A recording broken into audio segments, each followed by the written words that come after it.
Assalamualaikum warahmatullahi wabarakatuh. Kembali lagi di channel Hipnotis IH ya.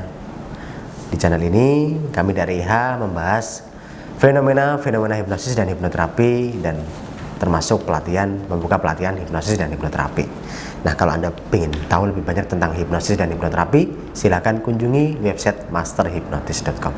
Dan kali ini saya Rohim dan saya Erwin akan membahas tentang depresi dan gangguan jiwa. Mirip tapi berbeda, ini faktanya ya. Depresi dan gangguan jiwa ini ya hampir mirip. Kadang orang depresi dianggap gangguan jiwa, kadang yang sudah terkena gangguan jiwa ya karena depresi. Oke, kita bahas ya. Depresi lama-lama bisa menjadi gangguan jiwa. Tapi kalau gangguan jiwa itu pasti depresi ya. sudah melewati masa depresi. Depresi kalau dulu. sudah lulus depresi akan menjadi gangguan jiwa. Oke. Nah, kalau berarti tahapan awalnya, hati-hati loh, mumpung masih ingat awal dari depresi itu adalah stres. Stres dulu. Stres karena biasanya bingung ya. Bingung, wah mau apa, bingung. Mau makan aja bingung. Mau makan, setelah beli makan malah nggak jadi dimakan. Terus tidur. Terus mau apa lagi, minum, setelah beli minum nggak jadi diminum. Terus bingung. Nah, ini awal-awal stres ya. Nah, kita harus cari dulu masalah stresnya apa. Terus apa sih yang membuat stres itu terjadi, dan apa keinginan yang diinginkan oleh orang yang mengalami stres ini. Terus sampai di titik depresi. Ya, depresi biasanya juga lebih parah lagi. Ya, sudah tidak bisa dikendalikan ya. Itu biasanya masih bisa mengkondisikan diri dia untuk memikirkan hal lain. Tidak dolem ya, artinya kalau makan ya pakai mulut gitu ya. Iya, artinya stres itu ada beban pikiran dalam diri dia, tapi masih misalnya katakanlah harus kerja, harus ngapain, harus beraktivitas, itu bisa melakukannya dengan baik. Bahkan kalau orang nggak tahu itu, kalau di stres itu kan semuanya ya nampak biasa-biasa aja, kecuali dia udah mulai cerita ini dan segala macam. Tapi lepas dari pekerjaan atau mungkin pas balik ke rumah atau apa gitu, nggak ada sesuatu yang harus dikerjakan, nah itu stresnya muncul lagi, kamut lagi, nggak bisa tidur. Nah, gejalanya kan nanti semacam seperti itu. Nah, kalau depresi itu kan sudah tidak bisa lagi yang namanya melakukan pekerjaan, tugas, aktivitas dengan baik. Kalau dari yang selama ini saya amati ya kaitannya, stres itu gejala awal depresi. Tapi kalau sudah sampai depresi itu biasanya seperti itu gitu. Sudah tapi masih bisa diajak komunikasi gitu ya. Bisa pastinya. Cuman sudah sepanjang sendiri hari, gitu ya? Sudah sepanjang hari 24 jam itu udah berkaitan dengan permasalahan yang dia hadapi, semacam seperti itu. Gitu kan? Itu depresi ya. Berarti depresi masih bisa diajak komunikasi, namun cakar PDW ya. Iya. Diperintah apa nggak mudeng. Tapi masih bisa ngomong, kamu lapar. Ya, makan. Kadang mudeng tapi nggak sesuai dengan sebagaimana normalnya harapan gitu manusia loh. gitu ya. Tapi sesimpel kalau makan sih biasanya masih bisa lah. Tapi kalau misalnya katakanlah disuruh mengerjakan matematika gitu ya. Misalnya tuh disuruh, coba kamu ke rumah si ini deh, kasih tahu kalau nanti malam suruh ke sini atau apa gitu. Nggak ke rumah ke situ, atau ke rumah ke situ malah ke warung, malah jajan kopi boleh ya. Atau ke situ malah ngobrol. Malah ngobrol enggak lagi, terus baru di ini. Oh iya. Saya tadi disuruh nyampein sesuatu, malah saya ngobrol di sana. Ini karena kalau orang di kampung saya ini menganggap orang terlalu banyak pikiran. Berarti bener ya, depresi itu banyak pikiran. Terus kalau gangguan jiwa, ya udah nggak bisa diajak ngobrol. Ya berarti dia mengalami rasionalnya terganggu ya. Jadi dia tidak punya alasan berbicara dengan tembok, berbicara dengan meja, itu nggak tahu ya. Tiba-tiba ngobrol sendiri, kamu wanita cantik misalkan. Dan ini depresi juga ada kondisi semacam seperti itu, tapi di momen-momen tertentu. Oh, berarti ya kan? kumat-kumatan gitu. Nah, nanti kadang baik, terus kadang ngigo gitu ya. Nah, kalau gangguan jiwa kan kayaknya terus gak ada kesempatan sama sekali bisa diajak ngobrol nyambung, curhatan itu segala macam gitu, berbicara dari hati ke hati gitu. Kalau depresi kan masih ada momen semacam seperti itu. Kadang yang parah banget itu ya emang tetap nggak nyambung, cuman itu di momen-momen tertentu, momen yang dimana mungkin dia lagi ngerasa masalahnya benar-benar berat atau apa gitu. Seperti Terus masalah depresi, gangguan jiwa ini sebenarnya yang bisa memvonis siapa kira-kira ya? psikiater gitu ya. Iya, kalau emang dari sesuai yang berlaku di Indonesia gitu ya, hukum positifnya ya memang ya yang bisa melakukan vonis ya dokter kan, Dokter gitu sama ya. psikiater kan. Kalau saya sendiri, kalau ada yang seperti itu ya saya fokus pada tujuan akhir. Kamu stres maunya apa? Maunya rileks, ya wis diajarkan relaksasi. Kita nggak pikiran. peduli soal ini ya, Nggak peduli soal vonis bahwa apa yang terjadi gitu. Intinya dia bahwa, bermasalah, intinya dia negatif, kita ubah jadi positif atau minimal netral kan gitu. dia tidak perlu bawa diagnosa dokter ini saya dianggap ini, nggak perlu ya. Kamu maunya apa? Karena kita juga, Saya butuh makan, ya kasih makan.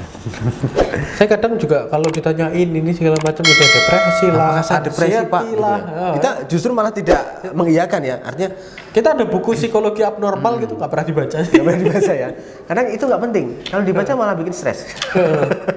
Seperti punya gambaran hidup, oh ternyata saya mirip-mirip ini ya. Nah itu bahkan akan menjadi sebuah ide yang masuk dalam pikiran seseorang, akhirnya mempengaruhi perilaku seseorang. Kalau saran kami ya sebagai hipnoterapis, fokus pada hasil akhir. Kalau ingin bahagia ya langkahkan kepada kebahagiaan, langkahkan pada perjalanan bahagia. Jadi misalkan lagi stres mikir, misalkan stres karena apa? Karena saudara meninggal atau mungkin ibu meninggal ya. Ada yang depresi karena itu ya, banyak ya.